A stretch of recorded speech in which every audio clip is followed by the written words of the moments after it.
समय की बात है जब एक गांव में एक बहुत ही गरीब परिवार रहता था।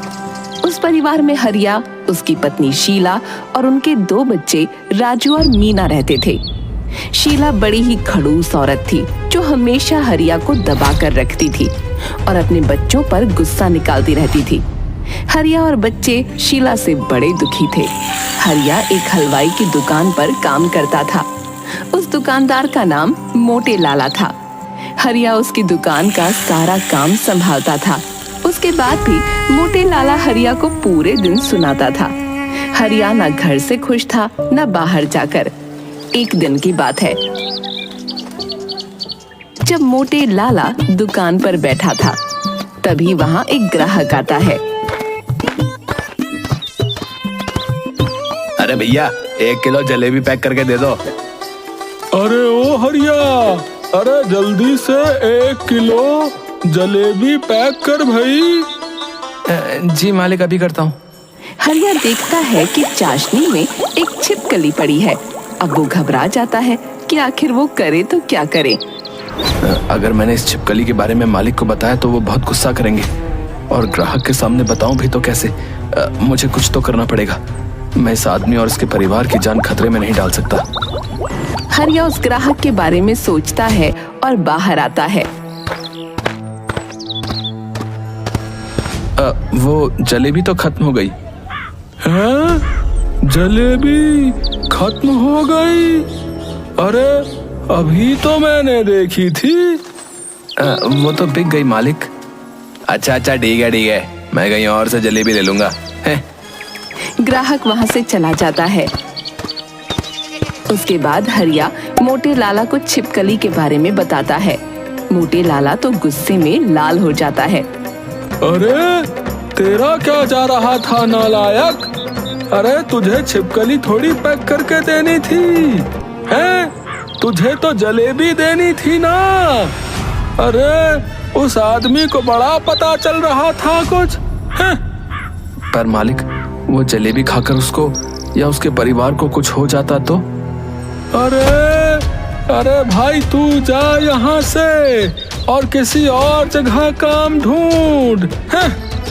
अरे मालिक, ऐसा मत करो। मोटे लाला हरिया की एक नहीं सुनता और उसी वक्त उसे काम से निकाल देता है।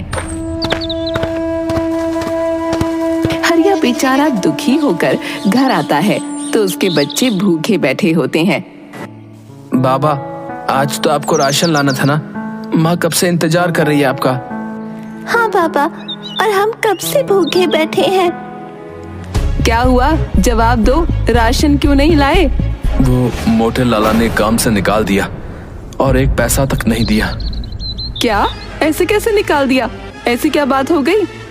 हरिया जब सारी बात शीला को बताता है तो शीला हरिया से बहुत लड़ती है और उसे उसी वक्त घर से निकाल देती है। बेचारे बच्चे ये सब अपनी आंखों के सामने होते देख रहे थे। वो एक बार को अपने बाबा को रोकते भी हैं, पर तभी शीला उनको जोर से डांटती है। ज्यादा तरफदारी की तो तुम दोनों को भी बाहर कर दूंगी। और हाँ, तुम तो अब तभी घर में घुसना जब तुमको कोई काम मिल जाए। ऐसा क्यों कर रही हो? मैं कोई काम ढूंढ लूंगा। तुम ऐसे मुझे घर से तो मत निकालो। अगर तुम घर से नहीं गए तो मैं चली जाऊंगी। नहीं, मैं ही चला जाता हूँ और जल्द ही कोई काम ढूंढ लूंगा। हरिया बड़ा उदास होकर वहाँ से चला जाता है। उसके बच्चे राजू और मीना भी बड़े उदास हो जाते हैं। हरिया घर से अकेले रात को निकल पड़ता है, पर उसे ये नहीं पता होता कि उसे जाना कहाँ है। वो बस बिना सोचे समझे चलता ही जाता है। रास्ते में उसे एक घना जंगल मिलता है। हे राम, मैं तो चलते चलते पता नहीं कहाँ तक आ गया।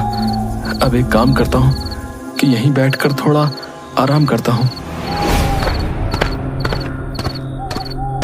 हरिया एक पेड़ के नीचे बैठ जाता है और थोड़ा आराम करने लगता है। अब हरिया को बहुत तेज भूख लगने लगती है। उसने आखिर सुबह से कुछ खाया नहीं था। हरिया भूख की वजह से सो भी नहीं पा रहा था। वो ऊपर देखता है और भगवान से प्रार्थना करने लगता है। तभी उसकी नजर उसी पेड़ पर लगे अजीब से फल पर जाती है। हरिया खड़ा होता है और उस फल को देखने लगता है। ये फल कितना अलग है और सुंदर भी। ऐसा फल तो मैंने आज से पहले कभी देखा ही नहीं। दिखने में ये फल जितना सुंदर है, खाने में उतना ही ज्यादा स्वादिष्ट भी होगा। अब हरिया उस फल को तोड़ने की कोशिश करता है, पर वो काफी ऊंचा होता है। जैसे तैसे करके हरिया उस फल को तोड़ लेता है और जैसे ही उस फल को खाता है उसे वो बड़ा स्वादिष्ट लगता है। वो जल्दी से पूरा फल खा जाता है और आराम से उसी पेड़ के नीचे बैठ जाता है। बैठते ही हरिया के सामने धुआं सा उठता है और वहाँ एक चुड़ैल आ जाती है। तुम्हारा बहुत बहुत शुक्रिया, तुमने मुझे आखिर 100 साल बाद इस कैद से आजादी दे दी। चुड़ैल, अरे मुझे कुछ मत करना, मैं तो गलती से यहाँ आ गया। मैं अभी चला जाता हूँ। नहीं नहीं, तुम मुझसे डरो मत, मैं तुम्हारी गुलाम हूँ। गुलाम? एक चुड़ैल और मेरी गुलाम? ऐसा कैसे हो सकता है? बिल्कुल हो सकता है। मुझे करीब 100 साल पहले गांव वालों ने इस पेड़ से लटका दिया था, क्योंकि मैंने एक बूढ़े आदमी से शादी करने से साफ मना कर दिया था। मैं पेड़ पर लटकी चिल्लाती रही पर कोई नहीं आया। 3 दिन तक ऐसे भूखी प्यासी लटके रहने से मेरी मौत हो गई। मरने के बाद मैं इस पेड़ में समा गई। उसके बाद इस पेड़ से ये अजीब सा फल निकला, जिसको खाने का इंतजार मैं 100 साल से कर रही हूँ, क्योंकि जब कोई इस फल को खाता तभी मुझे इस पेड़ की कैद से आजादी मिलती। और आज मैंने ये फल खाकर तुमको आजाद कर दिया क्या? हाँ, अब मैं आजाद हूँ। इतने सालों बाद मैं आजाद हूँ। बताओ तुमको क्या चाहिए? मैं आज इतनी खुश हूँ कि तुम्हारी सारी इच्छा एक पल में पूरी कर सकती हूँ। क्या सच में? ऐसा है तो मुझे बहुत भूख लग रही है। तो क्या तुम कुछ मेरे लिए खाने को ला सकती हो? चुड़ैल एक हाथ घुमाती है और हरिया के सामने तरह तरह के पकवान आ जाते हैं। हरिया तो ये सब देख एकदम चौंक जाता है। वो जल्दी जल्दी सब उठाकर खाने लगता है, पर तभी उसको अपने बच्चों का ख्याल आता है और वो खाते खाते रुक जाता है। अरे खाओ खाओ, ये सब तुम्हारे लिए ही है। रुक क्यों गए तुम? कुछ नहीं, बस ऐसे ही। बताओ क्या हुआ, और तुम आखिर इस घने जंगल में क्यों आए थे? हरिया चुड़ैल को पूरी कहानी सुनाता है।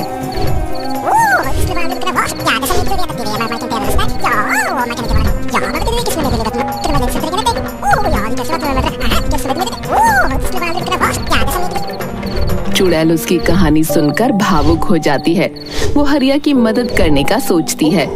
चलो तुम मेरे साथ वापस चलो, मैं तुम्हारी बीवी को एकदम सही कर दूंगी।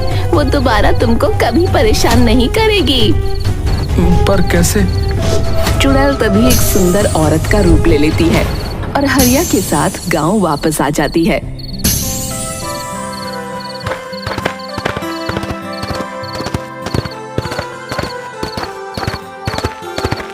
उसके बाद वो हरिया के घर के सामने हरिया के साथ रहने लगती है। लक्ष्मी आंगन में बैठकर चटनी कूट रही थी। जब शीला सुबह उठकर उस सुंदर औरत को देखती है तो बड़ी हैरान हो जाती है कि आखिर ये कौन सुंदर औरत उसके घर के सामने आकर रहने लगी। वो उसके पास जाकर पूछने ही वाली होती है कि तभी अंदर से हरिया बाहर निकल कर आ जाता है। अरे लक्ष्मी, तुम यहाँ क्या कर रही हो? मैं कब से तुमको ढूंढ रहा हूँ। अरे आप उठ गए? देखो मैं आपके लिए आपकी मनपसंद कच्चे आम की चटनी बना रही हूँ। अरे वाह, क्या बात है। तुम कितना ख्याल रखती हो मेरा। कच्चे आम के नाम से मुंह में पानी आ गया। बस थोड़ा सब्र करिए, अभी थोड़ी देर में खा लेना चटकारे मारकर। हाँ, जल्दी करो, अब नहीं रहा जाता। हरिया को देख शीला तिलमिला जाती है और चिल्लाने लगती है। तुम इस औरत के साथ क्या कर रहे हो? तुमको तो मैंने कल रात ही घर से निकाल दिया था ना, और आम की चटनी के चटकारे के बहुत मजे आ रहे हैं तुम्हें, हैं? हाँ तो तूने तो निकाला ना और मैंने रख लिया। अब तू कोई नहीं होती इनको कुछ कहने वाली, समझी? चल जा यहाँ से और मैं अपने हरिया को जो मर्जी खिलाऊं। तुम होती कौन हो मुझे रोकने वाली? गुस्से में लाल शीला लक्ष्मी को थप्पड़ मारने ही लगती है कि लक्ष्मी उसका हाथ मोड़कर पीछे धक्का मार देती है और शीला दूर गोबर में जा गिरती है। लक्ष्मी, हरिया और बच्चे सब हंसते हैं। तुम दोनों भी मुझ पर हंसोगे? तुम्हारा बाप दूसरी औरत ले आया और तुमको कोई फर्क नहीं पड़ रहा। चलो निकलो तुम दोनों अभी के अभी यहाँ से। राजू और मीना रोते हुए हरिया के पास आ जाते हैं और हरिया दोनों बच्चों को प्यार से गले लगा लेता है। आओ बच्चों, मैंने आज आलू पूरी बनाई है, चलो तुमको खाने को देती हूँ। मरने दो ऐसी औरत को अकेले। हम सब एक परिवार की तरह खुश रहेंगे और मजे करेंगे। क्या सच में? हमें बहुत भूख भी लगी थी। माँ तो कल से ही हमें मार रही है, जैसे बस अपना गुस्सा निकालने के लिए घर में रखा था। अच्छा, वहाँ जाकर बातें आ गई तुम दोनों को? मैं अभी देखती हूँ और ये औरत कब तक रखेगी तुमको। हरिया, लक्ष्मी और दोनों बच्चे बड़े ही खुशी खुशी साथ रहने लगते हैं। लक्ष्मी सबका बड़ा ध्यान रखती है।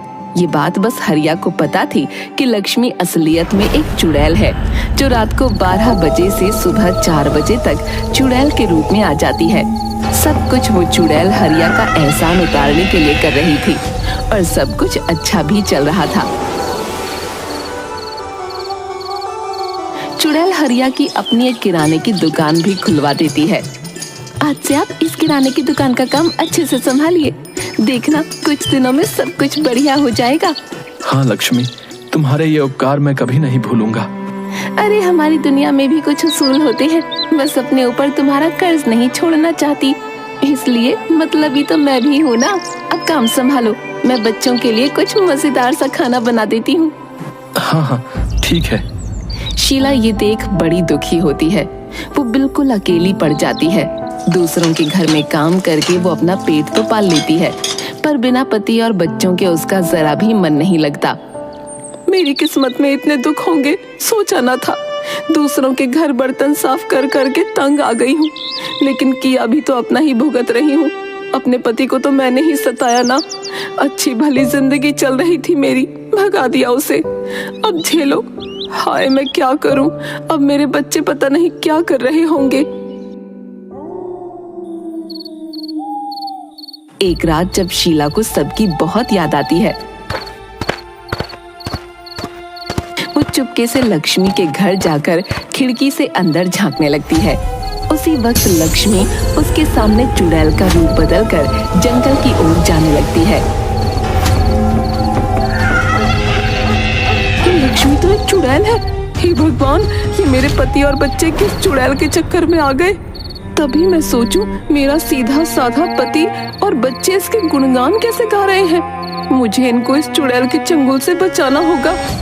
शीला जल्दी से अंदर जाती है और हरिया को सारी बात बताती है। हरिया तो पहले से ही सब जानता था और शीला की बात पर वो ध्यान नहीं देता। देखो, तुमने कभी मेरी और बच्चों की कदर नहीं की, हमेशा अपना ही सोचा। अब ये चुड़ैल हो या कोई भी हो, हम तो इसी के साथ रहेंगे। शीला बहुत रोती है और जल्दी से जंगल की तरफ भागती है।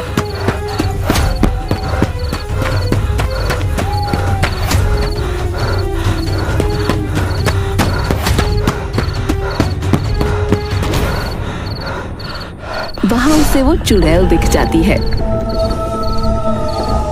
शीला उसके पैरों में गिरकर रोने लगती है। छोड़ दो मेरे बच्चों और पति को। मुझे पता है तुमने उन पर काला जादू किया है। भगवान के लिए उन्हें छोड़ दो और चली जाओ हमेशा के लिए। अच्छा ऐसी बात है। देखो, मैं बस उन पतियों पर काला जादू कर सकती हूँ जो कमजोर और अकेले होते हैं, जैसे तेरा पति। तूने तो उसे घर से निकाल दिया था ना।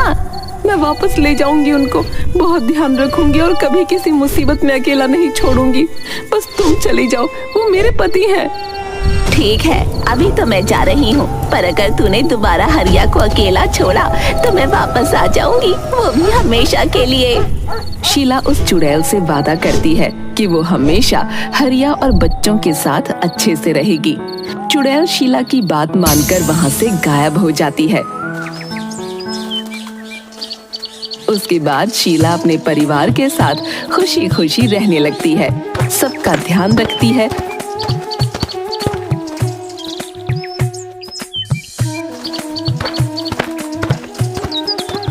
और हमेशा हरिया का सुख दुख में साथ देती है।